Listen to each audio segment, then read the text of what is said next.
Hey everybody, welcome back to the Renatus InvestEdge. My name is Jay Stark. It is my honor, my privilege, and my opportunity to get to welcome you to our broadcast today. Now, we are coming to you live. However, if you're watching this recorded, I want to welcome you to this recording, or if you are live with us, because this is the right place to be if you are interested in understanding strategies that are working in the real estate landscape today. We bring out practitioners, individuals who are out there making it happen every single week, live on this call, and this week is no exception. So buckle up, make sure you are prepared to take copious notes with your note-taking device at the ready, and make sure that you are ready to take action on everything that you learn. Now, for the remainder of our call, our host with the most is the founder and CEO of Renatus, an individual who truly commits all of his energy, his time, his knowledge, and all of his resources to empowering the people around him. I know this because I've worked for him for 14 and a half years.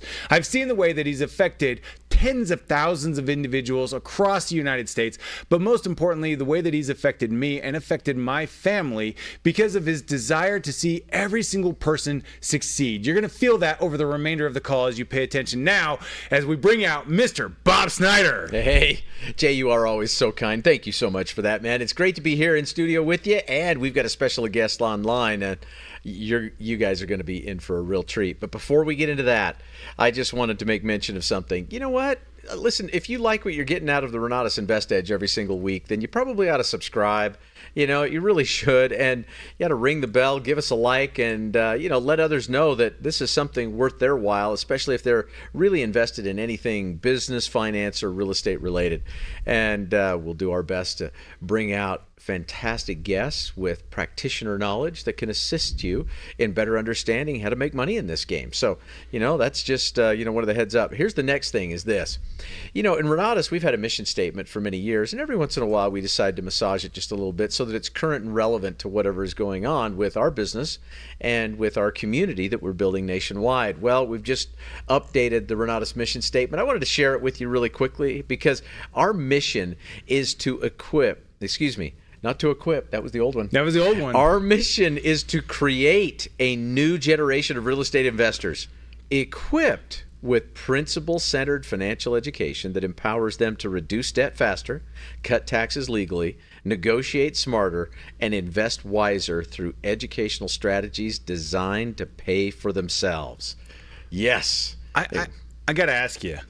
Why exactly did you update the mission statement? What elements of this mission statement resonate better with today's landscape than we did before? You know what I've found is I really wanted to lean into the fact that there is a whole new generation of individuals out there that would love to make money in real estate but don't understand how. There's a tremendous interest, especially amongst a lot of the youth out there, because they're trying to figure out how to even get into their own home, how to be able to afford housing, how to make some things happen. And because of that, it just seemed appropriate to lead off with a new generation of real estate investors. But we also wanted individuals to really get clear on the benefits associated with what we do here in Renatus and how that could benefit them, to reduce debt faster, cut taxes legally, negotiate smarter, and invest wiser. And I wanted them to also understand that the Renatus education is designed to pay for itself. That is kind of replete throughout all of our educational offerings, all of our strategies, all of our tools, all of our systems, all of the education and the courses we've got. It's all about helping to empower you as an investor to take full advantage of that and to, have the education pay for itself. I think that's pretty much self-explanatory. I love the way that you've included, not just an understanding of what they're going to be receiving, but also our commitment to a high level standard and moral and ethics that are built into that. I love the way that you've included that, and I think now is the right time to make sure that people are aware of exactly what it is that we stand for, who we are. And I'm glad you mentioned that too, because that's the reason why we put in there principle-centered financial education. Listen, there's all sorts of different ways to make money in the world. There really are. But if you're going to do it right and you're going to do it based on certain principles that are timeless and that are moral and ethical, then that means that your educational offerings and all the support that you give it have to maintain a certain standard, which is what Renatus has always been about. I mean, we're over 14 and a half years into this incredible journey, and we've impacted tens of thousands of people across the country. We are just getting started, and we really want to make an impact, not just across the United States, but around the world.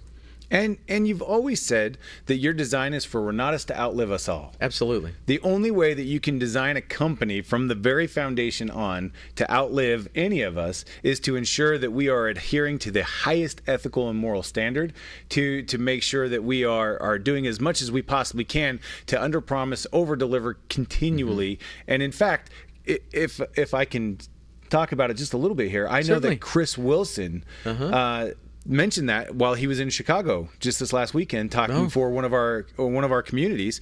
He said, "Hey, Renatus is the only one I go out for." Yeah, that was very flattering. I mean, Chris and I have had a great friendship and relationship for decades now, but the fact that he knows us, he trusts us, that's a standard that we want to maintain, because I don't ever want to disappoint the educators or the students or the folks that represent us. Yeah. That's awesome. So thank you, man. You know what? But that's what the new Renatus mission statement is all about. Is it really helps us to lean into our superpowers, which is helping people understand through principle-centered financial education how to, reduce debt faster, cut taxes legally, negotiate smarter, and invest wiser. I would really love, real quick, for those of us that are watching us live, if Renatus has impacted your life in a positive way, I would love for you to drop a yes, a thumbs up in the chat. Oh, yeah. Just let everybody know how it is that Renatus has helped you, because Renatus has blessed my life in an incredible way. And it all starts with who you are, but also the way that you've designed the company to maintain that high level standard and to continually just update without inundating, and to innovate without continually charging and upselling everybody. Yeah. It's just awesome. Well, the beauty about it is, I certainly love my businesses. I love Renatus. I love, our other ancillary businesses that help to support the efforts that we do, and businesses that are outside of this realm. But the fact is, I don't have to worry about money because of my paid for real estate. Yeah. And I want other individuals to be able to enjoy that level of security and freedom as well. Amazing. That's awesome. So, that's the good news. And hey, listen, with that, this kind of tees it up for us to be able to introduce our featured guest today, because you guys are in for an incredible treat. I mean, this is one of our favorite instructors in all of the Renatus family, the community across the nation. They love to spend time with this guy. He is incredibly intelligent, unbelievably knowledgeable about the subjects that he brings to the table. And you know what? The other thing that I always love and admire about him is he bleeds blue. Yeah. Right? Renatus blue. And I very much appreciate that. Well, we asked him to come out and be our special guest on the Renatus InvestEdge, because he's an expert in a few different fields, but he really leans heavily into credit and understanding what's going on in the world out there as to how to take advantage of the laws that have been put in place to assist individuals to get a leg up, as well as how to make sure that you are always maximizing your credit rating so that you can take advantage of long-term financing opportunities that many times other individuals can't. We do a lot of creative real estate inside of the Renatus community because, listen, the old adage, it takes money to make money. Not so much. I'll tell you what it really takes. It takes knowledge, know-how, and creativity, right? But there are a number of deals out there that are only available to those folks who can apply for bank financing and other things of that nature. And Eric Counts is the man of the hour. He understands this world better than anybody I know, and he's going to share some things with you today that are absolutely going to rock your world. So I'm excited to bring him out here. I mean, he is the founder of Credit Nerds, as well as a number of other companies, and he is our special guest today. And within 2 minutes of listening to Eric, I know you guys are going to be hooked, because he has that impact as he shares his wisdoms with everybody. So Eric, come on out here, my friend. Let's get this conversation Man, thank started. you guys. It's so awesome good to see join you, you, man. And you're looking good, even if it is just, through the screen.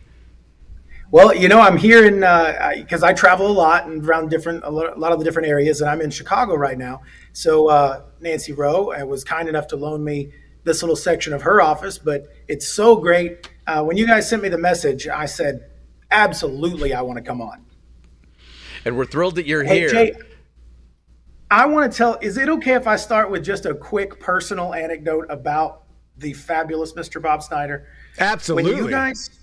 When you guys talk about Bob, there's a story that sticks out to me more. There's really two things that Bob does that stand out, and they really tell me who he is as a person and why I feel so strongly about staying connected to somebody like him. Is number one is that thing he does before we have any type of meal at an event, where he says, "Me personally, I'm a Christian person. I know we've got lots of others, but I invite you." And he just that acknowledgement of people makes me take him and his faith so much stronger. And then the other thing is a story. The very first time that I really got a chance to meet Bob, as I went into we were in the older office, right? The first office. And I walked in to shoot my very first class, and I'm looking around and I see this guy. He's in a suit, tie, gold tie, looks fantastic. And he is vacuuming the tablecloths. And I said, "What are you doing, Bob?" And he said, "I'm vacuuming the tablecloths." And I said, "Why?" And he said something that seemed so simple then, but Bob, I want you to know that it meant something to me. But he said, "Because they needed it." And it was that thing to see somebody, we try to not just sit on people's wealth and but to somebody that has made the kind of success and built the level of wealth that he has, to be taking whatever job needed to be done, and to see somebody stepping up and doing things. I want you to know that I've modeled a lot of what I've done in my businesses after that moment. Man, thank you, Eric. Thank you. Thanks to both of you. Holy smokes. Listen, this has certainly made me feel good, but it's not about me. It's about you. And I am thrilled to be able to have you on the InvestEdge with us, Eric, and for people to really come to understand the wit, the wisdom, the knowledge, the experience, because it's second to none. What you're going to share with them today is going to transform their lives, and I can't wait for you to get into it. Yeah. Man, I am really, there is something going on in the world that my job is to stay abreast of the things that are going on in credit and financing. And then my job is to kind of bring you those things and say, "Hey, Bob, this is something that's going on. It's pretty big. I think we should talk about it." A few months ago, so I've got an up and a down. Unfortunately, we'll get through these really quickly. But a few months ago, we did start making some announcements and some exciting things that medical collections were being removed from all credit reports. So much so that we even went through and talked about reshooting a section of the course. And I do want to use the platform that we have right now to get as many people. That rule has currently been shelved. So they are not going to be removing the medical collections from credit reports. There are some rules on how they can report. And if it's open to jumping into a little bit of classroom stuff really quickly, I'd love to go over those rules on understanding which medical collections are going to report and which ones aren't. It's a simple three steps here. Any paid medical collection, meaning it went to collections and then is later paid, whether it's paid by you or your insurance company, doesn't matter. But if it becomes paid at any point, that gets removed. That's fair, right? Like it was, "Hey, listen, we know this happened. It's been paid. We're going to get that off there for you." Additionally, any medical collection that is less than $500 can't report. The reason being is, I don't know if you guys have gone through some medical stuff, but you end up with this $30 bill and that $90 bill and this $84 bill and this, and there's all of these different bills that come in, and anything less than $500 is not set to report. And then lastly is anything that is less than 1 year old. It just came down to people were being in the doctor. They were still sick, battling something, and were ending up with, 30 days later, they're having medical collections on their credit report. So they did go ahead and enforce some previous rules that took over in 22. But the new rule of all medical collections being removed, that I've been so excited and been talking about a little bit, that rule has unfortunately been shelved. But there's other cool stuff. I don't want to just bring you the bad ideas, right? I want to share lots of stuff. And the thing that I'm most excited about right now is a bill that's going through the Senate that is, and please, I'm pretty sure on the number, but I think it's HR 3339. But basically, a rule that's going to allow more everyday folks to invest in ways that were previously limited only to accredited investors. And it's not that the people aren't still going to be accredited investors. They're working on a new path to accreditation, meaning a knowledge-based and skill-based path. We would all love to be born into wealth. Who wouldn't? I know I sure would. Sounds great. I'm very aware that my kids have a little bit of a step up because of what I've been able to build, but they're working to put together a way to become an accredited investor through knowledge. You can take a test, and the test is going to be, if the bill goes through as planned, the test is free to take.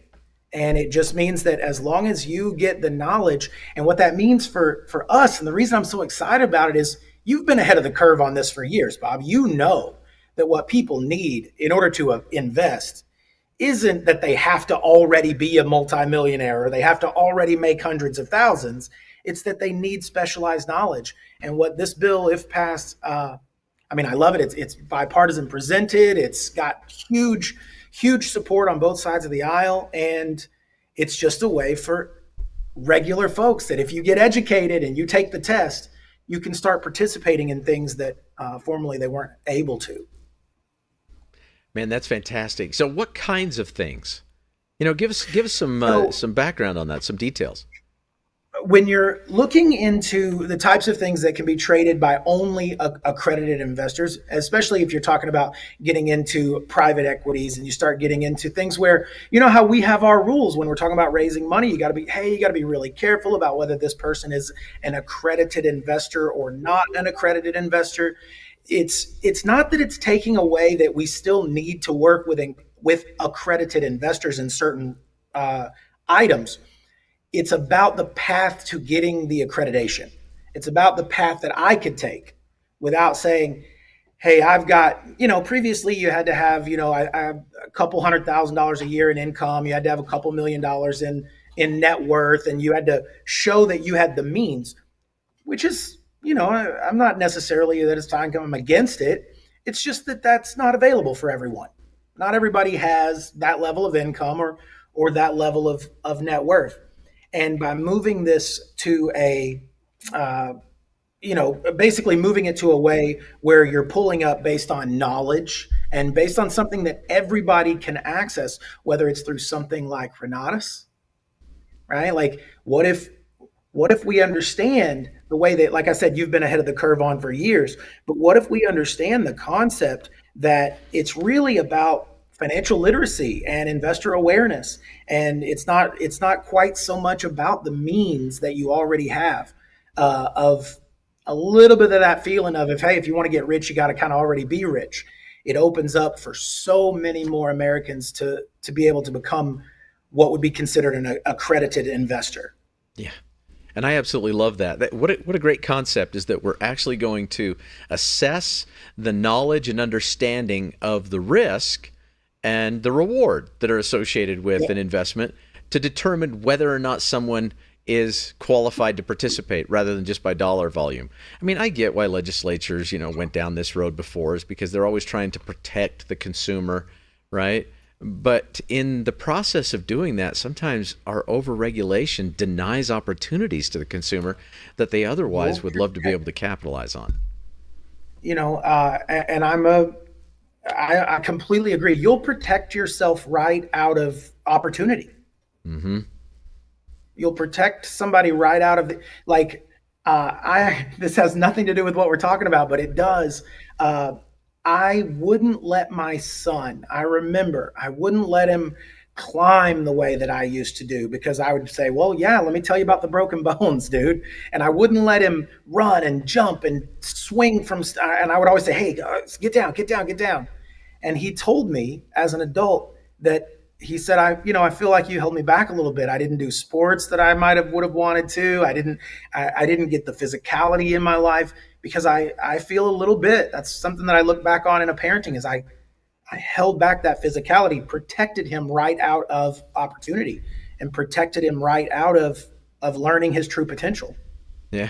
Well, you know what? And listen, I think we've all been a little bit guilty of that. Well, Jay, not so much. I mean, his kids are always in the emergency room. Well, I mean, you can't watch 94 kids at a Let me time. add a little point of clarity there. My kids work in the emergency. No, I'm kidding. No. I mean, it's one of those things. I mean, they roughhouse, man. They get out there and they enjoy life to the fullest, and they're well-rounded, well-adjusted, very independent, strong kids. And I think as parents, we always want to protect our children, but sometimes that leads to coddling. There's a great book I'm reading right now, as a matter of fact. It's called Coddling of the American Mind. And it really addresses this very issue of how we have a tendency to do that. I'm not far enough into the book to find out whether or not it discusses how the government has done that for us, but they have played a significant role as well.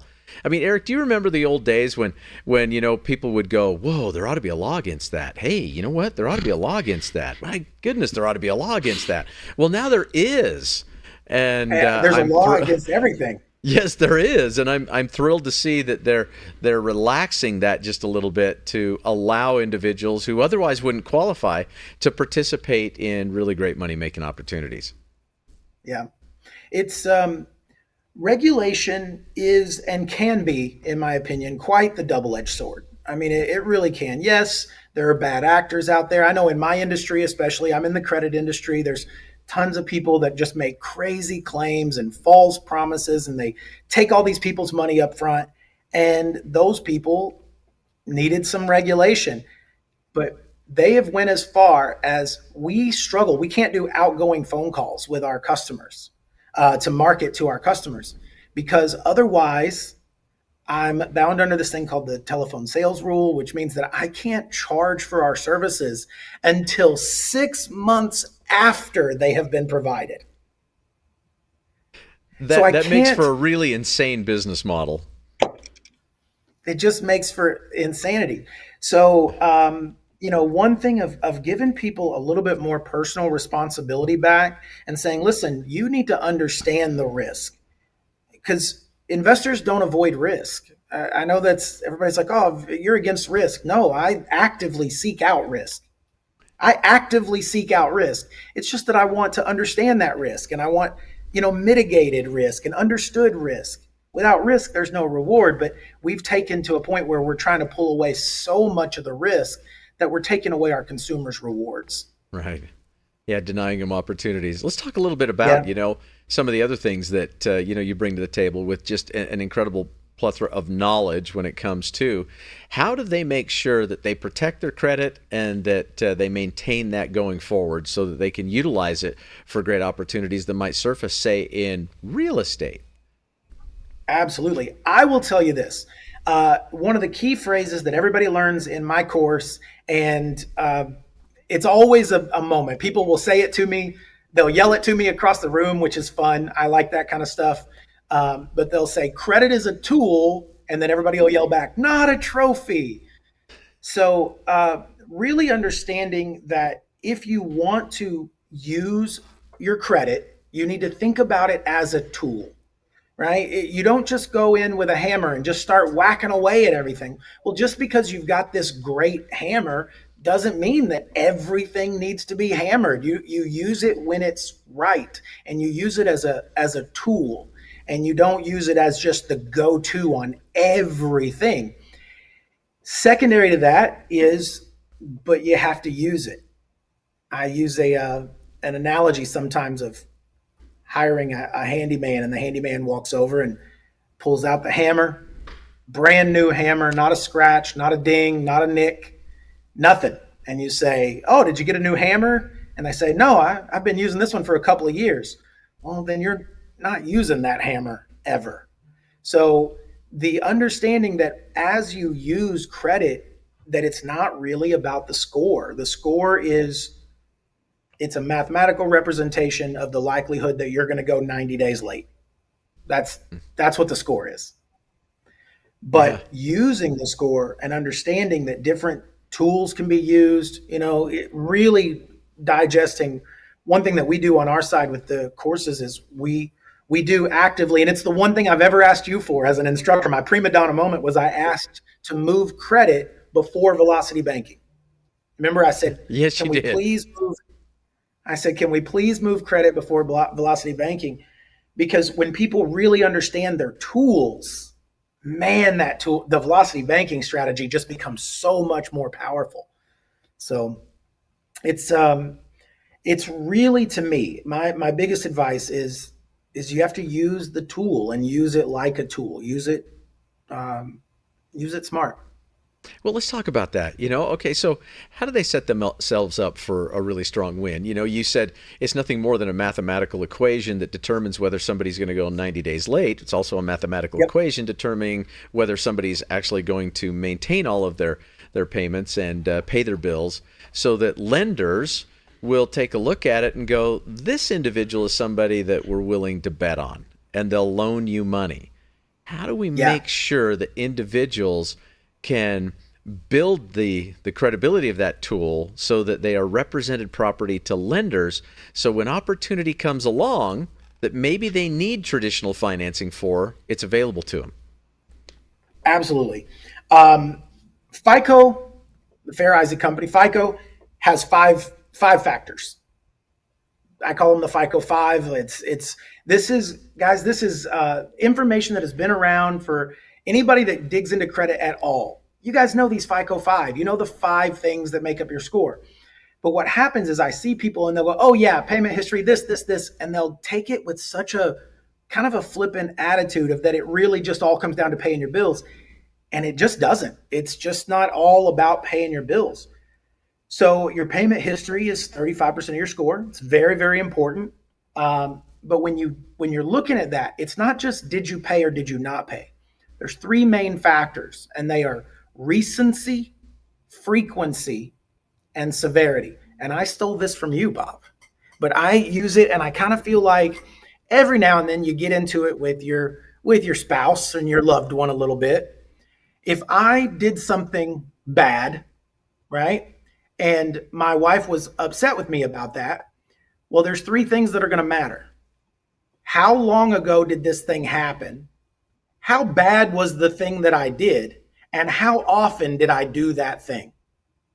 So if I forgot to take the trash out one time 6 months ago, that's no big deal, right? We get over it. It happens. But even if you take the same thing, like forgetting to take the trash out, and it became a constant reminder of kind of a lack of respect of agreement. Hey, you agreed you would take the trash out and you forget twice a week. Come on. It doesn't really matter how severe it is. It becomes a lifestyle understanding. And now you become the person that forgets. That's why one 30-day late payment 6 months ago isn't the same as, yeah, but you're late all the time. You might only be 30 days, but it's all the time that you're late.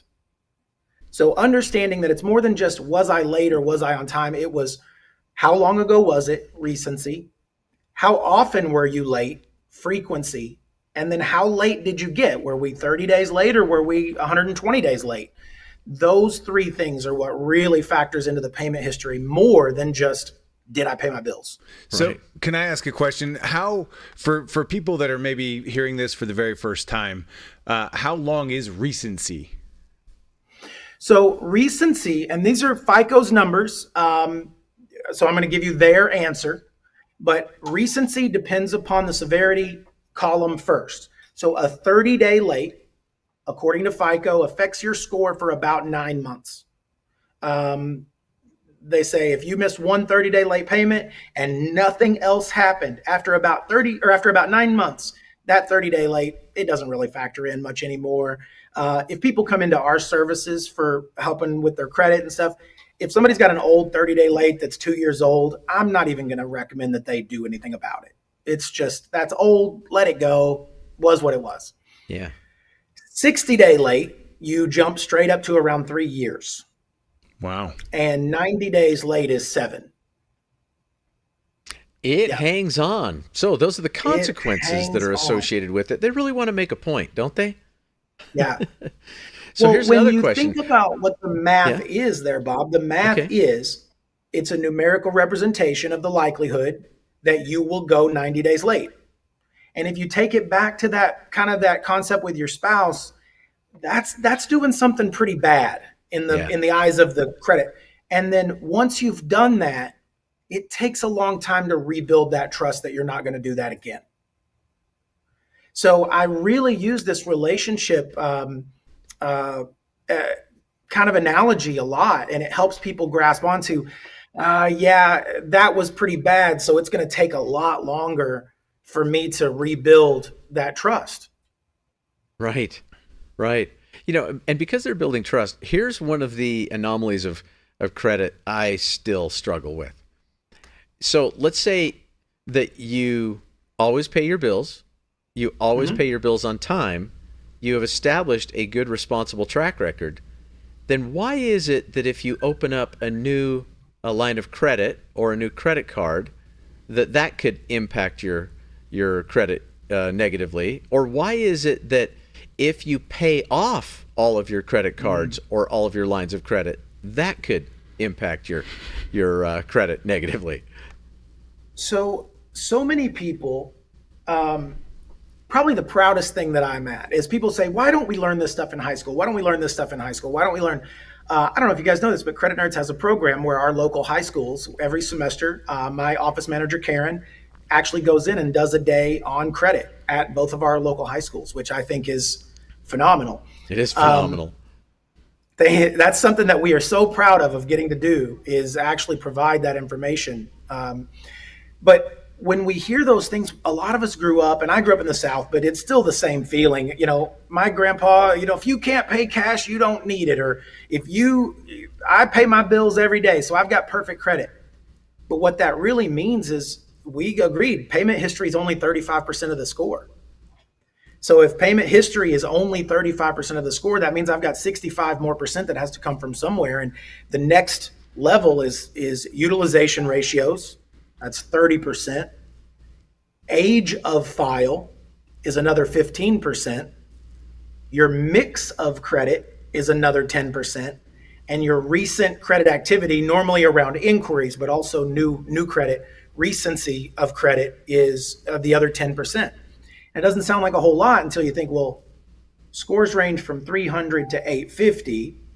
So there's 550 possible points. If you're telling me that the age of file, or let's say even just the number of inquiries, recency, is 10%, that's 55 points. So that's taking somebody from a 730 to a 680. That's taking somebody from a good rating to a okay rating. So small amounts of your credit changing can actually create some pretty significant point drops. The reason why that happens is if I open up new stuff, if I have this account's been open 5 years, this account's been open 5 years, let's say they've all been open 5 years and I've got 3 of them. My average age of credit is 5 years. If I open up a brand new thing, it's 5, 5, 5, and 0. So now my average age of credit is 3.75 years. Because Right. I opened up something that has no age. So when I'm factoring in an average, I have to factor in this brand new 0. And it has nothing that it's possibly able to do except bring that overall age down. And what it also does is it sets you up to a new expense. So they're like, yes, this person got something new. How are they going to do? How are they going to do with it? Are they going to make the payments? Did they overextend themselves? Is it too much? So every time that you take on something new, you tend to see this little heartbeat of a few months. So then along those lines, then, what advice do you give to individuals that might help them in actually improving their credit scores? What kinds of loan products, what kinds of credit cards, what kinds of things should they maintain some sort of a balance on? There's one other phrase that I teach a lot, and it's the best credit decision is not always the best financial decision. because I'm going to turn right back around next month or next week whenever you guys have somebody on talking about velocity banking, and it's pay your house off early and pay your house off early and pay your house off early. And guys, pay your house off early. Don't get me wrong. Let me be very clear. But paying things off early is not good for your credit. Because if I paid it off early, did the bank create more revenue from me or less revenue from me? Less revenue. Less revenue. So am I higher? Can they absorb more risk or less risk? They have to absorb less risk because they're only making less money. So when we have these, credits about capital and collateral and character and all these things, it's just not. It's not. It's about risk. Is the bank do they feel like they're going to make money, or do they feel like they're going to lose money? If they feel like they're going to make money, you win. If they feel like they're going to lose money, you lose. Right. So it's the risk reward scenario that plays out with each of our lenders. And that factors into everything. Now, you mentioned right up front, a lot of people go, yes, FICO score, I understand what that is. Mm-hmm. But you mentioned Fair and Isaac. Who were Fair and Isaac? This is a great story. They were some guys that really were they were math people, right? And they had built this algorithm that was a way to predict whether a company was going to, whether a person was going to continue to make their payments or not. And Fair and Isaac got together and created the Fair Isaac company, and they went around and they started selling these credit scores to banks and to lenders, and it didn't launch super well. The credit scores existed for a long time, without really catching on. And then it wasn't until the late 90s we see credit, and we think about it as being forever, but a credit score wasn't required to get a mortgage through Fannie and Freddie until 1997. Wow, interesting. You know what? I didn't know that. Yeah, that really is fascinating. That's when Fair and Isaac's little company finally blossomed and took hold, huh? It was, yeah. I mean, the credit score had been 40 years before, but and it was used by some credit card lenders and some people, but it wasn't until the 90s that credit scores really, really took off. And then right around that same time, the bureaus got together and said, man, this credit score thing is doing great. And they started creating, that's when all of your monitoring and credit tools started coming out, freecreditreport.com, tell your dad, tell your mom. All of those tools started coming out, monitoring, and they created what's called the Vantage score, or people in our industry tend to call it the FACO. There's the FICO score and the FACO score. And that's hilarious. Okay, so help our viewers understand this. Listen, in real estate, there are so many creative ways to do a real estate transaction. Where we say there are different strategies you can utilize. You don't have to use your own money. You don't have to utilize your own credit. As a matter of fact, I've even gone so far as to say, if you are reliant on the loan products that are available at your bank or credit union, you're very limited in the number of deals that you can do. So, when people hear that, they go, oh, FICO doesn't matter. Help them understand why, even though that's true, FICO still matters. So it's like saying, I could live with one arm. You sure can. Yeah, you can have a great full life. You can play sports. You can do lots of things. But I would be willing to bet, and again, I don't mean to step on anybody's. I don't mean to offend anybody in any way, but I bet most people with one arm would also wish they had that other one. It's such a great extra tool to use. So I just look at it and say, why not have all of the tools? If let's say that I'm doing something creative and I've got a subject to, and somebody comes in and says, hey, I can buy this subject to, but I'm a little behind on my mortgage. I'm going to need that caught up. I want a little bit of cash for keys. I want help getting in my new place over here. Maybe I've got some closing or an appraisal or whatever. When I've got access to lines of credit that I can use, or bank financing that I can use, it lets some of those creative strategies give me the room that I need. I'm a huge subject to fan right now if it's applicable in your situations. But when you've got the ability, we're coming into these higher interest rates, and when I've got the ability to look back and go, hey, wait a minute, not only am I getting this at this 3% or whatever rate, because they did it in 21, when you factor in velocity banking and realize that almost everything that person has paid up till that point was prepaid interest also, your effective interest rate is even significantly lower than that.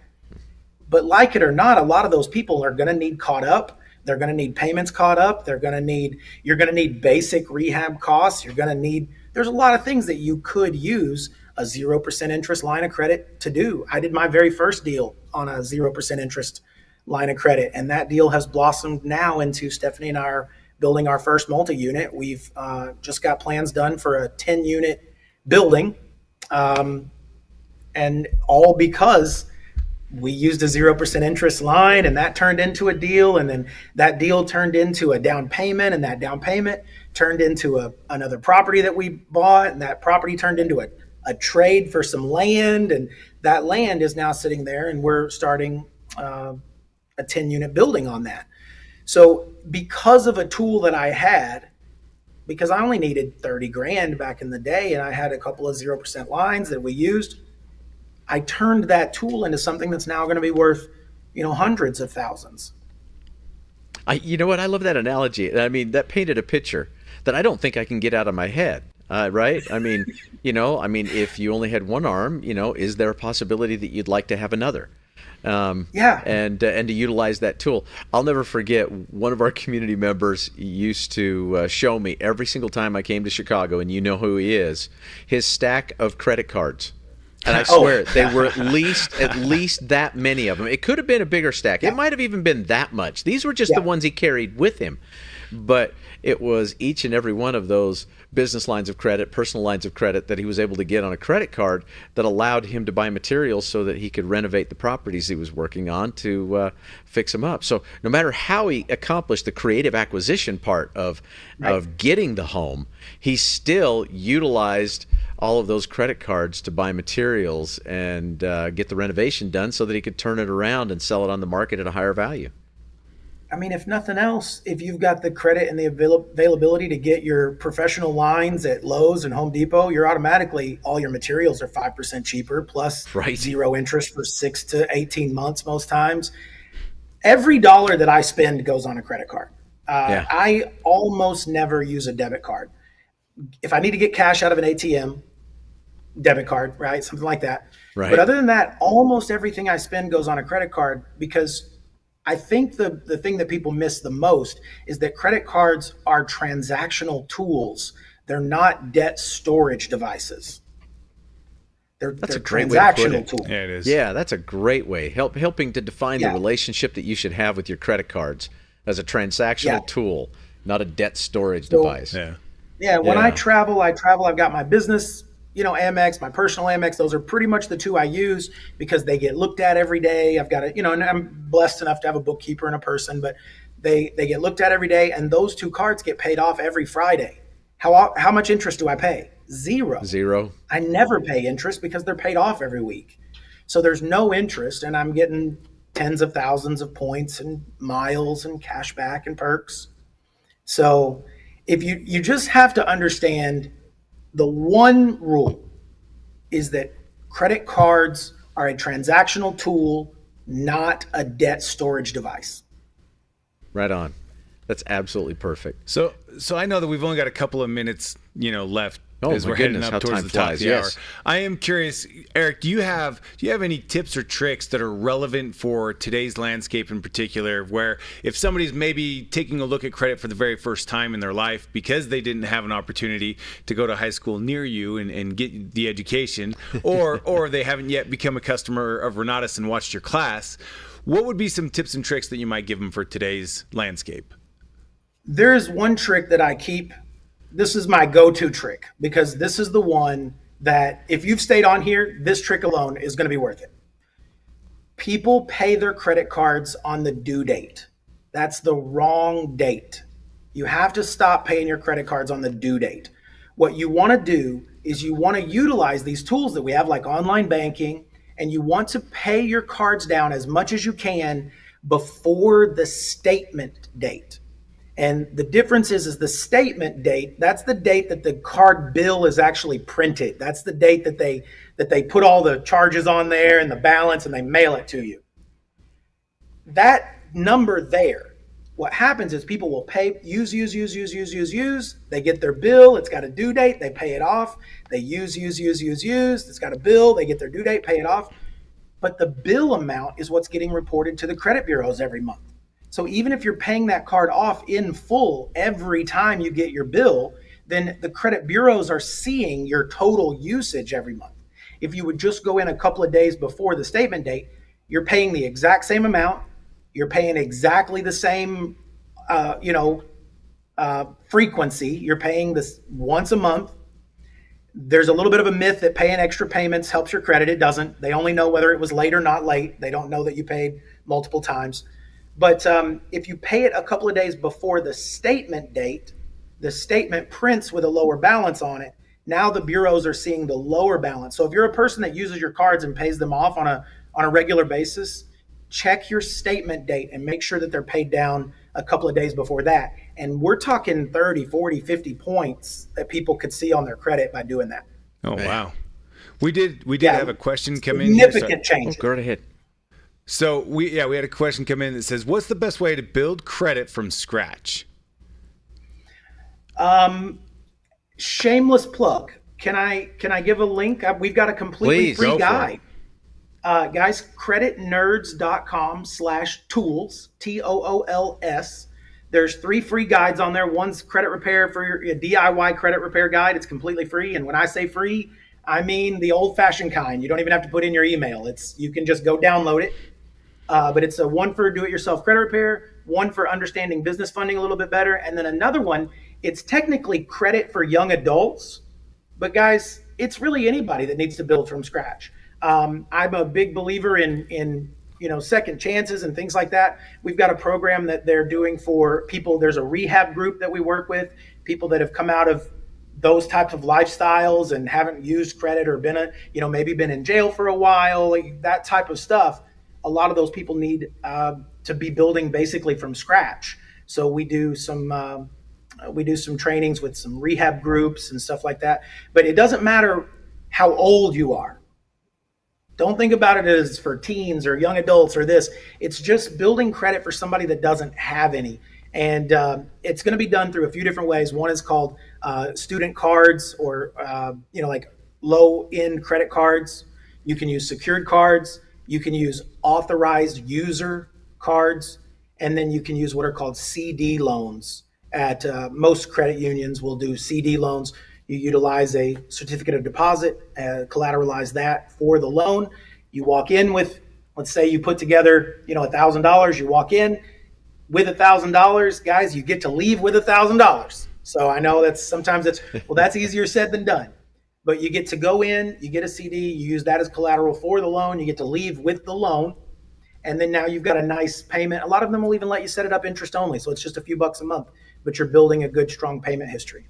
Right on, man. Awesome. Right on. Hey, you'd mentioned that great credit hack just a minute ago about credit cards. A thought hit me, and I'd love for you to expand on this just really quickly. And that is, there's another reason why you should pay before your statement date.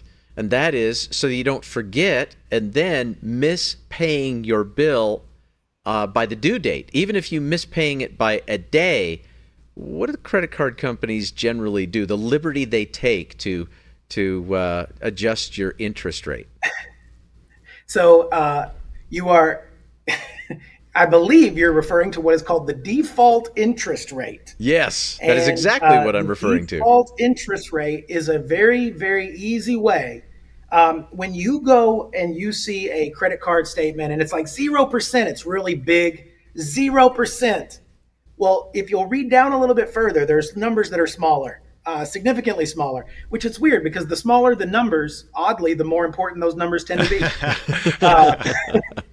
But if you look down a little further, guys, just missing a payment by one date can often trigger you to lose. Like if you've got a 0% intro offer, or if you've got a low interest rate quite often, even just one day late can trigger you to lose that 0% offer or even be moved into the default rate. And guys, those get sometimes, I mean, we technically live in a country that does not have a cap federally on interest rates. You've got companies like Santander and Care Credit and like all these companies that, yeah, they do great things and they help people that otherwise can't.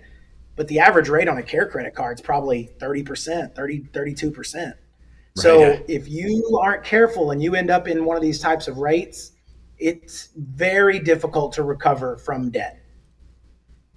Yes, it is. So pay your credit card bill before the statement, arrives. All the time. You can pay it all the time. That's the cool part about the world we live in is you don't have to write a check and mail and do all this stuff. You can go right into your online bank and make a payment anytime you want. And again, like I said, I'm very blessed to have a person that helps me with that. But, those cards are paid off every Friday. And I don't ever have to worry about whether it's going to clear or not. I don't ever have to worry about what the rate is right now. I don't ever have to worry about those things. It's just used as a tool. Yep. It's just a transactional tool. My wife is very fortunate to have an individual who handles that for her. It's me. Because I go in on our online credit card banking and I handle that thing a few times every single month because I just pay it off. I just keep paying it off because I hate the fact that it can hang out there and life does get busy. And if you miss it by one day, instead of paying no interest for the month, you get paying the entire balance and then you can have that default rate hit you. Yeah, it's tough. If you get caught in the trap, guys, it's a current.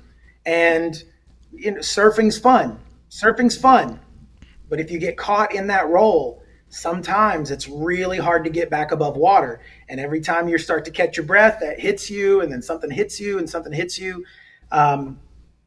It's nice to start to build out of that in my life over the years.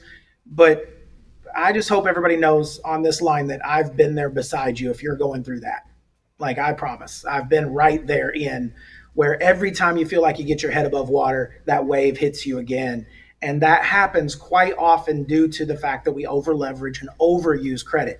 From somebody who loves credit, it's still a tool. It's still something that has to be used properly. You use your tools wrong and you can end up missing some fingers. Man, well, I guess I'm going to have to take my trophy and go stick it in my toolbox then. There you go. Yeah. That's exactly what it is. Yeah. Eric, thank you so much for that. Do you have any other questions for Eric before we close out? There are a couple more questions. I'm not sure that we've got time for them, though. I know, man. We're Eric, right tell here. me if you can answer this one really quickly. If you have multiple credit cards, can you pay... Okay, I'm going to try this again. If you have multiple credit cards, can you pay them off and then close them, or should you leave them open and just use them? There's the credit question. The credit answer is never close a credit card. There is no credit-based reason to close a credit card. You might have a financial reason, but you should never close a credit card. Keep it open. Use it every 90 days or so just to keep something alive. But guys, that time on that age of file is a major, major important factor. Beyond your credit, it also helps a lot with your insurance scores. Insurance companies are looking for long-term customers, and the way you show them who you are is by being a long-term customer to other companies. Gotcha. Right on. Well, I know you've got a couple of announcements. We've only got a couple minutes left. I do. Let me just thank you, Eric, for being here. I mean, I love all that you have to share and the wisdoms that you bring to the table. It's always fun, and it's the reason why you're one of our favorite instructors. I'll tell you what, your all-day classes are some of the most popular inside of the company, and there's a reason for it, because you not only teach people how to make sure that tool is used effectively, but how to make sure that tool is sharpened and ready for use, as well as how to repair that tool if it gets broken. So you've done an outstanding job, buddy. Thank you for being here. Thank you guys so much. Can't wait to be back anytime. Just let me know, and I'll see you guys on the next one. I'm looking forward to it, my friend. Looking forward to it. Hey, let me get into a few announcements really quickly here. First of all, I wanted to just talk a little bit about Renatus's social media platforms and how you can stay connected to us and what we're all about there. I mean, here's the QR code for our Instagram. There's the name there, Renatus Education. You can certainly find us there. Our Facebook page under Renatus is over on the right there with a QR code that gives you access. Here's what we would encourage you to do. I mean, check us out Make sure that you're following along as we make our posts and we help give you little tips and tricks that are going to assist you in your business and so forth. And also, tag us, because listen, we want some cross-pollination here so that we can work together with you and help you, and you can help us as well. And that way, we can really build our brand. Yeah, I would really love if we had a number of you guys, as you guys are doing house tours and meetings, as you're getting together all across the nation. I would love for you to be able to tag us so that we can then feature you, promote you, highlight you, and basically show the rest of the world what it means to be a part of the Renatus family. That's what we're all about, is building our community across the nation. We would love if you would take the time to tag us and let us highlight you and share the love. That's right, because we want to make you famous. That's right. Yes. Famous-er. Exactly. So we want to be able to do that. Here's a couple other things to remember, too. Listen, for you that may be checking us out, you're saying, hey, this Renatus InvestEdge is kind of cool, and I love what I'm hearing here, and I love what I'm learning each week. Well, there's a way that you can get more. Obviously, we're an education company. If you'd like to have a conversation about it, here's our QR code. Here's the link so that we can have a chat. And here's the thing you got to remember. This is not one of those things where you're going to call into a phone room and you're going to have a conversation with somebody who's going to make a commission because, they want to sell you education. This is really just an exploratory call to find out whether or not we're a good fit for you and you're a good fit for us. So be assured that this is a very low pressure situation to just inform you so you can make an intelligent decision about who we are and what we're all about. I've just kicked out some new generally speaking video for our community. And this really speaks to them, especially about the E3 Summit that's out there. As a matter of fact, Jay has started publishing each week our family thread. Yep. Right?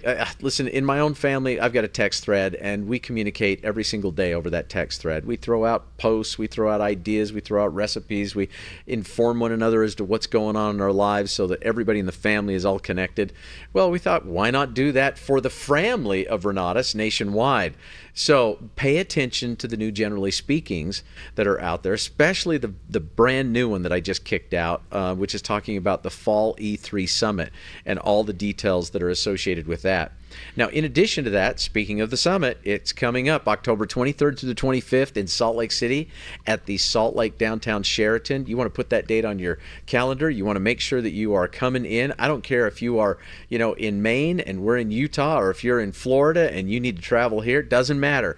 You do not want to miss this incredible event, because we have pulled out all of the stops to ensure that individuals who attend this 3-day symposium, this summit, are going to get the education that they need. They're going to get equipped so that they can go out and engage and really help driving their business forward. Just a few of the incredible instructors that are going to be with us, Umair and Yas Haq. Umair just put together a class that is fast becoming one of our popular courses on, turning mobile home parks into an incredible revenue stream and a great cash flowing business that can sustain itself over time, and how to do creative acquisitions on those and get the best ROI. So Umair is going to be speaking on that subject as well. Then you've got Jason Andrus. Everybody loves Jason. This guy is just full contact life, and it's a reason why he's also one of our favorite instructors. He's done over 1,000 home inspections. He's done, I don't even know what the number is in terms of his own real estate transactions. I'm not sure, hundreds. Yeah, but Jason's been in the game for a very long period of time. He's a radio podcast host. He does some great things inside of our community. He'll also be teaching and training so that he can equip you with the knowledge you need. Garrett Gunderson, is not only an incredible instructor for us, but he's also the founder of Wealth Factory. He is a New York Times best-selling author who, let me tell you, in the world of money and finance, this guy is incredibly, highly sought after and speaks all over the world. So we're thrilled that Garrett is going to be a part of our E3 Summit. So many instructors. These were just a few that we decided to highlight today. 30-plus instructors and educators over 3 full days to really help each and every one of you understand how to take your business to the next level. It's all about, empowering individuals and equipping them so that they have the right tools and the right understanding to excel with actionable, relevant information that you can apply right now in this market. Now, how do you get registered? Pretty simple. It's on your screen. It really is. All you need to do is, click on that QR code there. In other words, take a picture of the QR code. And or go to the renatus.me/E3 Summit website, where all of the registration details are available to you. And the nice thing about it is we have really, really gone through the extra mile to make sure that this is a high value, high production event with incredible information and content. And do it at a price that is almost absolutely ridiculous at $197 on the early bird special. So don't delay, because we don't want to see you miss that early bird special. Now, that's for general seating. There is a VIP seating chart as well, and that VIP ticket not only gets you up front with reserved seating, but that also gets you into a private held luncheon each of the 3 days with our instructors, where you'll be able to network with other seasoned investors as well as with the instructors and receive some additional training and mastermind opportunities. So you don't want to miss out on that. All the details are available for you right there on the website or through that QR code. So don't miss that. And just remember this too, man. What Renatus is really all about is life transformation. We want to help equip individuals so that they can move from where they are to where they want to be in life. And we believe that real estate is the vehicle for that. It starts out, really, it's just a home-based business. Now, you can grow it into anything that you'd like. You can start part-time, and then you can graduate into full-time. But what we love to just share with folks is this, is a message. If home is where the heart is, shouldn't your business be there too? So come join us. Well, this is it. A wrap, man. Until next week, good day and God bless everybody. We'll see you next Monday.